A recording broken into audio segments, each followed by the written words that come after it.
How to show rings on a hand without a hand model. No hand model, no macro lens. Rings try on NeuroViz. Let me show you how to use it to place your ring on a model.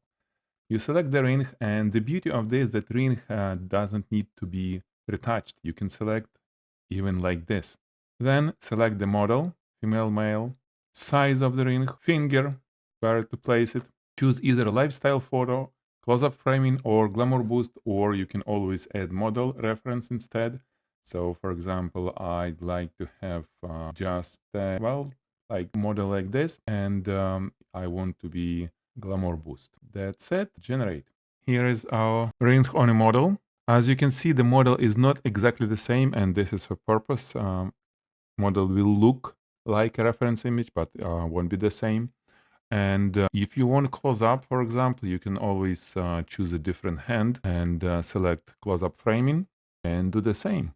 Here you go. There another variation when we have a white background because lifestyle photo is off and it's close up framing selected. Now you can turn it into the video, but I'll show you how to do this in next video on the channel. Subscribe to our YouTube channel and try NeuroViz yourself.